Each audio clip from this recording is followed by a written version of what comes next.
Salut à tous! Aujourd'hui, on fait le point sur Ironheart, la nouvelle série Marvel diffusée sur Disney+, et centrée sur Riri Williams. 6 épisodes, une ambiance techno-magique et un final qui fait plutôt parler. Alors, que vaut vraiment cette série dans son ensemble? Eh bien, c'était peut-être pas l'un des projets les plus attendus du MCU, mais Ironheart se montre au final plutôt correct. Comme toujours, chacun aura son avis et c'est important de tous les respecter.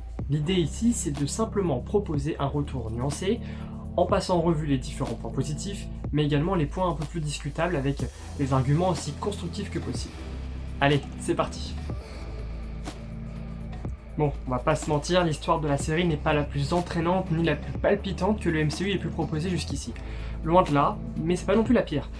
Bon, la série souffre de vrais problèmes de rythme, particulièrement dans les premiers épisodes, on a une narration qui avance de façon très irrégulière, mais aussi et surtout certains éléments qui sont mal amenés, qui sont même parachutés sans réelle construction.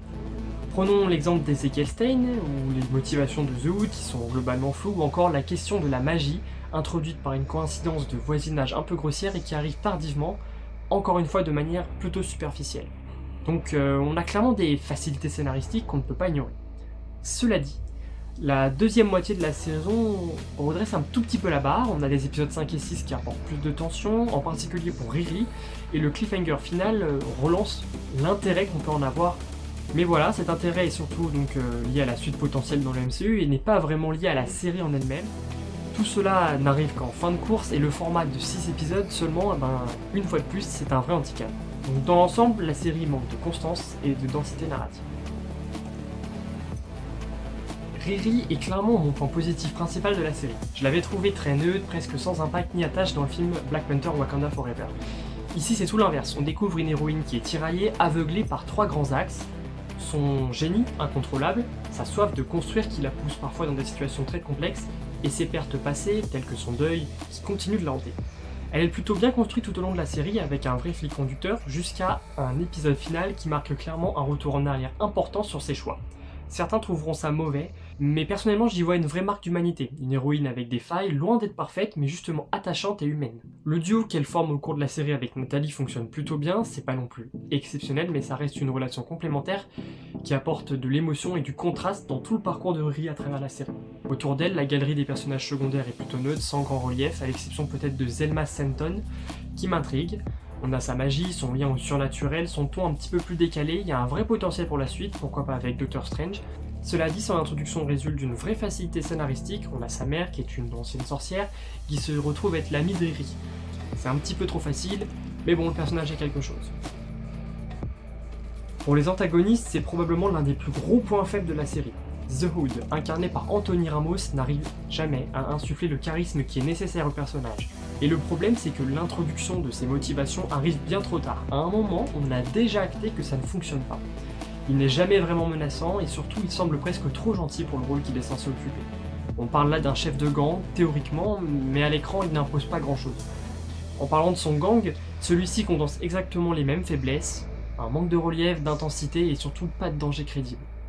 Du côté d'Ezekiel Stein, au début j'étais plutôt intrigué. Il aurait pu servir de pont intelligent entre l'univers d'Iron Man et puis l'univers d'Ironheart.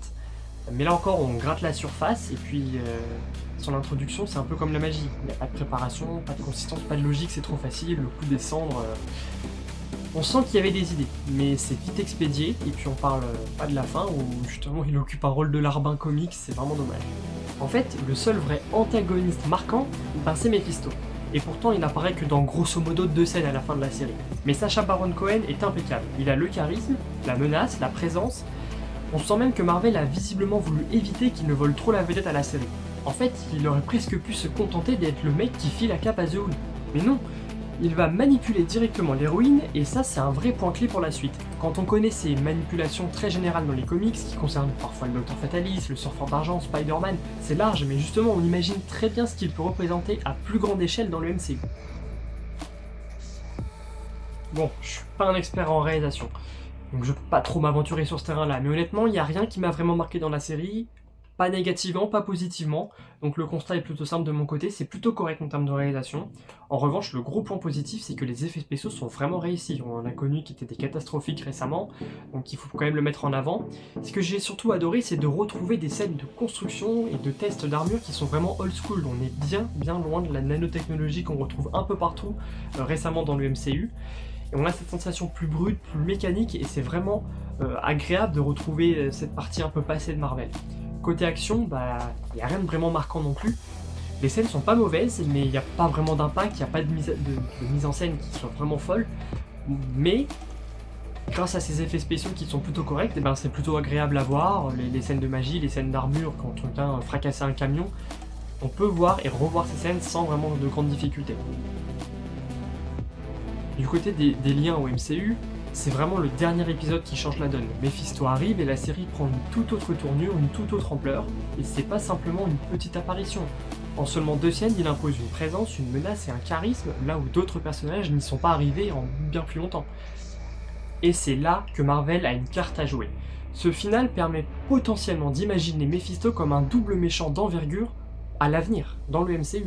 D'un côté, il pourrait avoir un lien direct avec Riri Williams, mais potentiellement avec d'autres personnages comme Billy et Tommy Maximoff, issus de WandaVision et de Agatha All Along. C'est une ouverture très claire vers les Young Avengers ou les champions, peu importe comment on va les appeler, et surtout quand on se rappelle que cette génération a été lancée dans les comics face à Kang, c'est un méchant qui est certes écarté, mais un méchant important. Mephisto pourrait bien reprendre ce rôle de figure emblématique et maléfique, central pour les jeunes héros. Et de l'autre côté, il peut aussi évidemment s'imposer comme l'antagoniste majeur de la partie sombre de Marvel, avec Midnight Sun, avec Ghost Rider, avec Blade. Ce double positionnement lui permet d'avoir une importance stratégique pour l'avenir au-delà de Secret Wars, à condition que Marvel décide de l'exploiter et le fasse correctement. À côté de ça, on a quelques clins d'œil intéressants à l'héritage d'Iron Man, mais on grave encore une fois la surface. Côté magie, il y a évidemment des pistes. Si on prend le personnage de Zelma Stanton, on sent que la Strange Academy commence à pointer le bout de son nez. Le seul bémol, c'est qu'avec tout ça, on sait que ça risque de prendre du temps à arriver. Il faudra sans doute attendre 2 ans, voire même plus, pour que ces éléments se concrétisent pour l'après Secret Wars. Et c'est un petit peu frustrant. En résumé, j'ai trouvé Ironheart plutôt sympathique, mais c'est pas foufou. Pour autant, on va clairement pas la classer au niveau des Secret Invasion ou des She-Hulk, loin de là. Ses gros défauts, ce sont clairement donc le manque de rythme, une narration un peu inégale et surtout des antagonismes qui sont trop faibles pour porter vraiment l'histoire. Mais je vais quand même retenir aussi des points positifs. De mon côté, je retrouve donc Riri Williams, que j'ai enfin trouvé attachante et bien développée, même si bon, il y a des hauts et des bas. On a des effets visuels qui sont globalement réussis, qui font plaisir, et puis on a des perspectives qui sont intrigantes pour la suite du MCU si elles sont exploitées, et on pense évidemment à Mephisto. Ma note, si je devais en mettre une, plutôt provisoire, donc je peux évidemment la faire évoluer, ça serait plutôt un 6,5 sur 10 à l'heure actuelle. Voilà pour mon avis sur Ironheart. N'hésitez pas à partager le vôtre en commentaire ou sur les réseaux sociaux, que vous ayez adoré ou non d'ailleurs, tous les avis sont bons à prendre et sont le bienvenu. Si la vidéo vous a plu, pensez à liker et à vous abonner, c'est important pour soutenir le compte Marvel Cineverse et aussi ses contenus qui débutent sur YouTube. Allez, à très vite!